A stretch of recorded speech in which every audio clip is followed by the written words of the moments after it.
নমস্কার, বিদ্যা মন্দিরে আপনাদেরকে স্বাগত। আজকে আমাদের আলোচ্য বিষয় চারবাক দর্শন।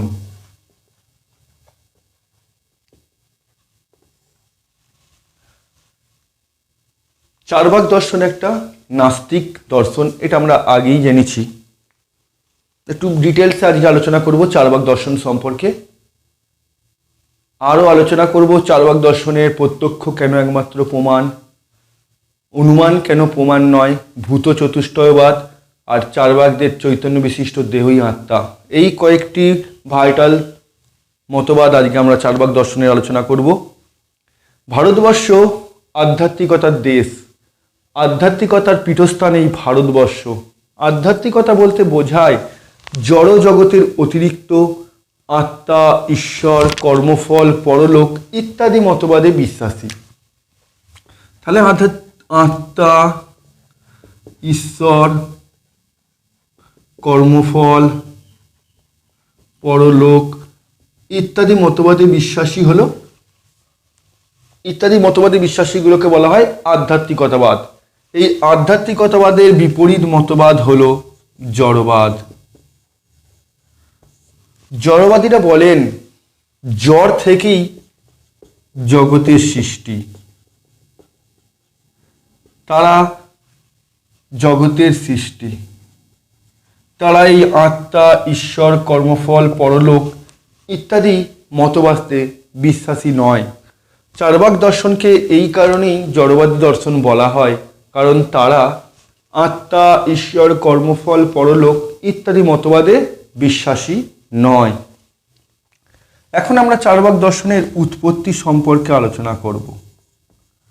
চারবাক দর্শনের উৎপত্তি নিয়ে নানা দার্শনিকদের মধ্যে নানা মতভেদ রয়েছে। চারবাক দর্শনের উৎপত্তি সম্পর্কে অনেকে বলেন যে চারবাক দর্শনটি এসেছে চারু শব্দ থেকে। এই চারু কথার অর্থ হলো বৃহস্পতি। এখন প্রশ্ন হতে পারে, এই বৃহস্পতি কে? এই বৃহস্পতি সম্পর্কে দার্শনিকদের মধ্যেও নানা মতভেদ রয়েছে। ঋগ্বেদে লক্ষ্য বৃহস্পতি নামে এক ঋষিমুনির সন্ধান পাওয়া যায়, যিনি বিশ্বাস করতেন অসৎ থেকেই সতের সৃষ্টি। অসৎ মানে কি? জড়দ্রব্য। আর সৎ মানে কি? চৈতন্য। অর্থাৎ তিনি বিশ্বাস করতেন যে এই জড়দ্রব্য থেকেই এই চৈতন্যের সৃষ্টি। আবার অনেকে বলেন এই চারবাক শব্দটির উৎপত্তি হয়েছে চর্ব থেকে। চর্ব কথার অর্থ কি? চর্ব কথার অর্থ হলো চর্বণ করা। যে সমস্ত দার্শনিকেরা তাদের মতবাদে ঐশ্বরিক সুখকেই জীবনের একমাত্র প্রাপ্তি বলে স্বীকার করেছেন, তারা চারবাক দার্শনিক রূপে খ্যাত। এখন আমরা আলোচনা করব চারবাক দর্শন মতে যথার্থ জ্ঞান, অর্থাৎ কোন কোন জিনিসগুলো উপস্থিত থাকলে তাকে যথার্থ জ্ঞান বলে স্বীকার করা যাবে। চারবাক দার্শনিকেরা যথার্থ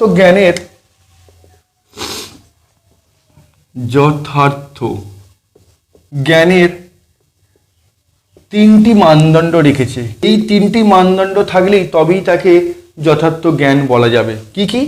জ্ঞানটাকে সত্য হতে হবে, জ্ঞানটাকে নিঃসন্দিগ্ধ হতে হবে,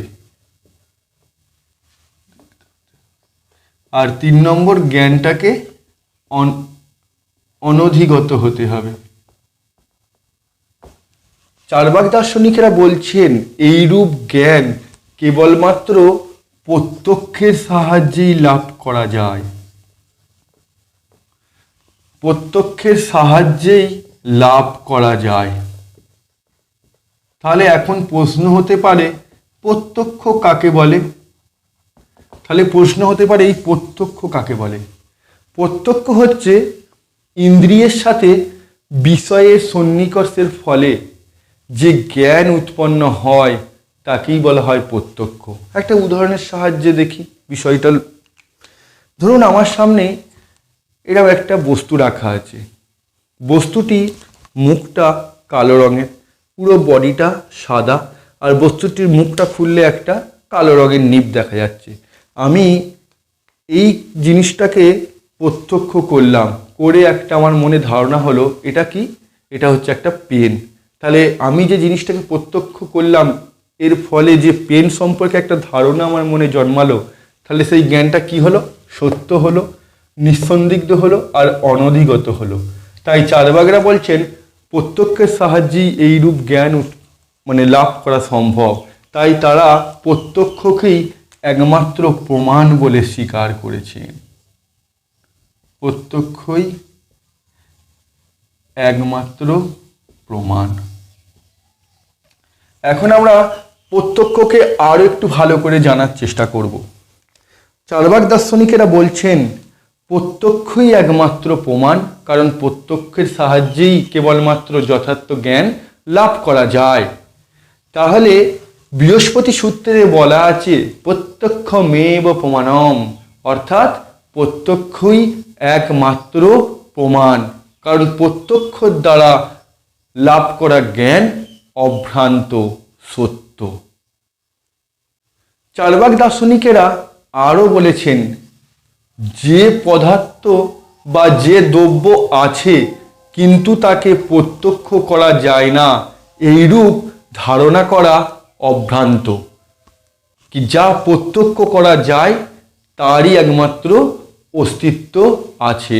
তাই চার্বাক দার্শনিকেরা আত্মা, ঈশ্বর, কর্মফল, পরলোক ইত্যাদি মতবাদে বিশ্বাসী নয়, কারণ এগুলোকে প্রত্যক্ষ করা যায় না। কিন্তু অনেক দার্শনিকেরা এই প্রত্যক্ষকেও খণ্ডিত করেছে। তারা বলছেন, একটা উদাহরণের সাহায্যে দাঁড়ান বোঝাচ্ছি।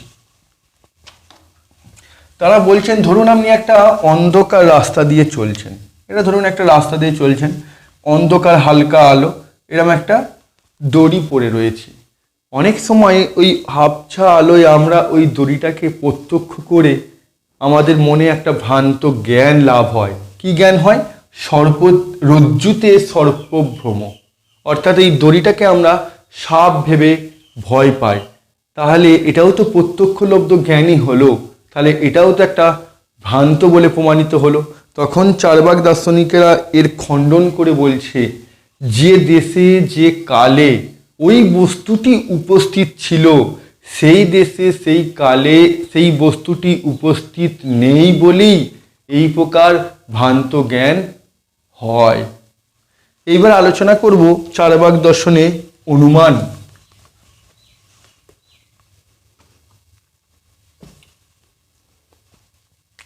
চার্বাকরা অনুমানকে কেন প্রমাণ হিসাবে স্বীকার করে না? অনুমান কাকে বলে? বলছে যে জানা বিষয়ের উপর ভিত্তি করে অজানা বিষয়ে যে জ্ঞান লাভ হয় তাকেই বলা হয় অনুমান। একটা উদাহরণের সাহায্যে জিনিসটা বোঝাচ্ছি।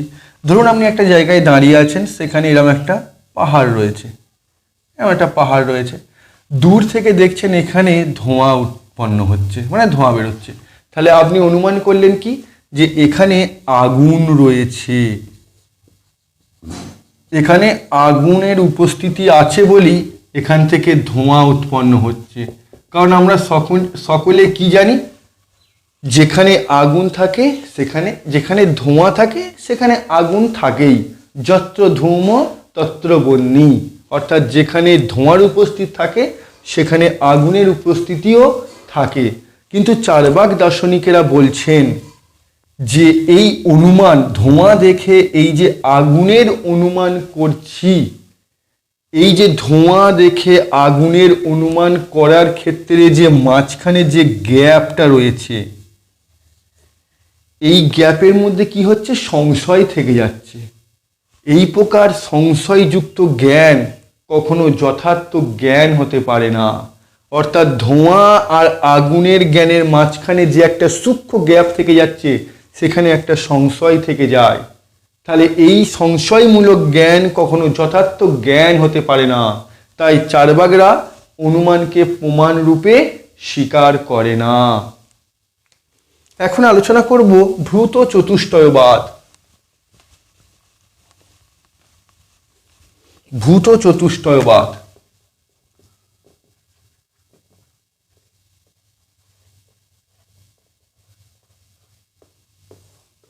আচ্ছা, হ্যাঁ, আমরা খালি কি বললাম যে ওই যে একটা সংশয়মূলক জ্ঞান থেকে যাচ্ছে অনুমানের ক্ষেত্রে, তাই অনুমানকে প্রমাণ হিসাবে স্বীকার করা যায় না। কিন্তু অনেকে বলছেন যে যদি আমরা অনুমানকে প্রমাণ হিসাবে স্বীকার না করি তাহলে সেক্ষেত্রে বিজ্ঞান চেতনার উন্নতি করা সম্ভব নয়। কারণ অনেক ক্ষেত্রে আমরা অনুমানের উপর ভিত্তি করেই বৈজ্ঞানিক দৃষ্টিভঙ্গিকে আরও উচ্চ স্তরে নিয়ে যায়। যদি অনুমানকে আমরা প্রমাণ হিসাবে স্বীকার না করি তাহলে বিজ্ঞানের বিস্তার ঘটানো কোনোভাবেই সম্ভব হবে না। তাই চার্বাকদের এই অনুমানকে প্রমাণ হিসাবে স্বীকার না করার যে একটা যুক্তি তারা দেখেছেন তাকে কিন্তু ব্যাপকভাবে গ্রহণ করাও যায় না। এখন আলোচনা করব ভূত চতুষ্টয়বাদ। ভূত চতুষ্টয়বাদ বলছে কি, আমরা সকলেই প্রত্যেক দর্শন সম্প্রদায়ের মধ্যেই দেখেছি একটাই প্রশ্ন থাকে যে এই জগৎ কিভাবে সৃষ্টি হয়েছে, এই জগতের উৎপত্তির পিছনে কি রয়েছে। অনেক দর্শন সম্প্রদায় তো ঈশ্বরের অস্তিত্ব স্বীকার করে নিয়েছে, তারা বলেছেন যে ঈশ্বরই এর সৃষ্টি করেছেন। কিন্তু চার্বাক দার্শনিকেরা ঈশ্বরের এই অস্তিত্বকে স্বীকার করেনি। তারা বলছেন যে চতুর্ভূতের দ্বারা এই জগৎ সৃষ্টি হয়েছে। কি কি? ক্ষিতি, অপ, তেজ, মরুত, এই চারটি ভূতের দ্বারাই এই জগৎ সৃষ্টি হয়েছে।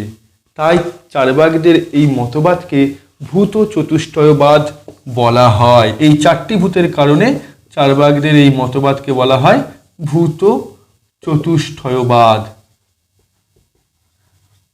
কিন্তু আমরা অন্য দর্শন সম্প্রদায়ের কি দেখেছি? ক্ষিতি, অপ, তেজ, মরুত আর একটা হচ্ছে বোম, এই পঞ্চভূতের দ্বারা জগৎ সৃষ্টি হয়েছে। কিন্তু চার্বাকরা বলছেন ক্ষিতি, অপ, তেজ, মরুত এই চারটি ভূতের দ্বারা জগৎ সৃষ্টি হয়েছে। চার্বাকরা কেন বোমকে প্রমাণ হিসাবে, বোমকে ভূত হিসাবে স্বীকার করলো না?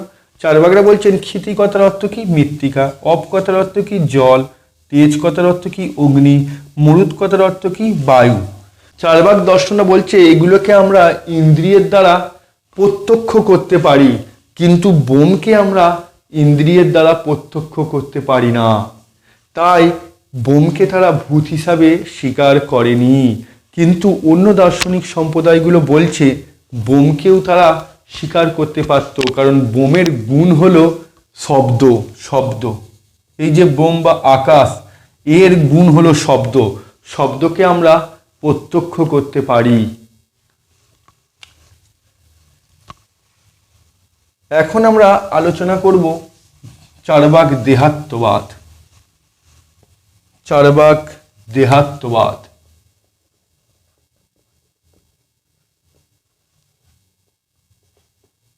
দেহাত্মবাদ বা ভূত চৈতন্যবাদ।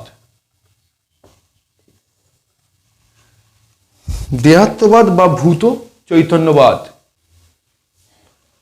জিনিসটাকে আমরা এইভাবে শুরু করতে পারি। অনেক দার্শনিকেরাই স্বীকার করেছেন আত্মা একটা স্থায়ী সত্তা। স্থায়ী সত্তা,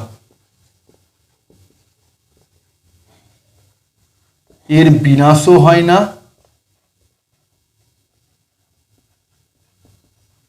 আবার সৃষ্টিও হয় না।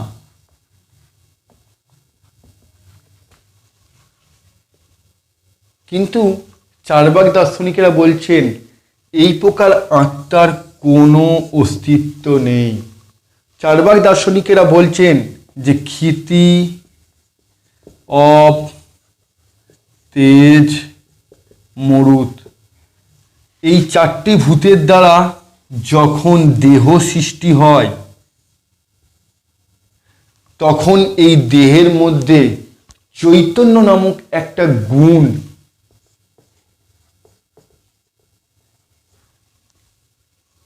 নতুন গুণের সৃষ্টি হয়। এই চৈতন্য নামক গুণটার সৃষ্টি হওয়ার ফলেই ক্ষিতি অব তেজ মরুত এই চতুর্ভুজের দ্বারা সৃষ্ট দেহর মধ্যে প্রাণের সঞ্চার হয়। চার্বাক দার্শনিকেরা বলছেন যখন এই দেহ বিনষ্ট হয় তখন এই চৈতন্য নামক গুণটাও অটোমেটিক বিনষ্ট হয়ে যায়। এর কোনো আলাদা দেহ থেকে স্থায়ী কোনো সত্তা নেই। তাহলে প্রশ্ন হতেই পারে যে ক্ষিতি অব তেজ মরুত এই চারটিই তো জড় পদার্থ, তাহলে এই জড় পদার্থের থেকে কিভাবে চৈতন্য নামক একটা সচেতন গুণ উৎপন্ন হতে পারে? তখন চার্বাকরা এর উত্তরে বলছেন পান, সুপারি, খয়ের এই কতগুলো বস্তু যখন একসঙ্গে চর্বণ করা হয় তখন মুখের মধ্যে একটা লাল রঙের সৃষ্টি হয়। ঠিক তেমনি কিন্তু ওই যে কতগুলো বস্তুর মধ্যে লাল রঙের কোনো অস্তিত্ব ছিল না, ঠিক একইভাবে যখন ক্ষিতি অব তেজ মরুত এই চারটি জড় পদার্থর সম্মিলিত অবস্থায় দেহ সৃষ্টি হচ্ছে, ঠিক অনুরূপভাবে চৈতন্য নামক একটা গুণ আলাদাভাবে সৃষ্টি হয় যা সচেতন। আর দেহর বিনাশের সঙ্গে সঙ্গে এই চৈতন্য গুণেরও বিনাশ ঘটে। চার্বাকদের এই মতবাদ খণ্ডন করে অনেক দার্শনিকেরা বলছেন যদি এই যে দেহটাই যদি চেতনা হয়, তাহলে ধরুন কোনো অ্যাক্সিডেন্টে আমার দেহ থেকে এই হাতটা কাটা পড়েছে, তাহলে এই হাতের মধ্যেও তো চৈতন্য মানে হাতটা তো নড়াচড়া করতো, কিন্তু হাতটা তাহলে কেন নড়াচড়া করে না? তাহলে ওই জড় দ্রব্যটা বা জড় শরীরটাও যদি চেতনাই হতো তাহলে হাতের মধ্যেও প্রাণ থাকতো, কিন্তু সেক্ষেত্রে হাতের মধ্যে কোনো ওই যে আমার শরীর থেকে কেটে যাওয়া হাতের মধ্যে কোনো প্রাণ থাকে না। চার্বাকরা এর কোনো সদুত্তর দিতে পারে না। তাই চার্বাকদের এই দেহাত্মবাদ বা ভূত চৈতন্যবাদ সর্বজনগ্রাহ্য নয়। চার্বাক দর্শনের এই কটি গুরুত্বপূর্ণ টপিক আমরা আজকে আলোচনা করলাম। এর পরের দিন আবার নতুন কোনো দর্শন সম্প্রদায় নিয়ে আমরা আলোচনা করব। যদি আমার এই ভিডিওটা দেখে উপকৃত হন তাহলে আপনারা বন্ধুদের মধ্যে শেয়ার করতে পারেন বা আমার চ্যানেলটি সাবস্ক্রাইব করে রাখতে পারেন, যাতে পরবর্তীকালে আরও নতুন কোনো ভিডিও এলে আপনারা সেটার সঙ্গে সঙ্গে নোটিফিকেশান পাবেন। আজকে এটুকুই, আবার নতুন কোনো টপিক নিয়ে নতুন কোনো বিষয় নিয়ে আপনাদের সামনে হাজির হব। ততদিন ভালো থাকবেন, সুস্থ থাকবেন।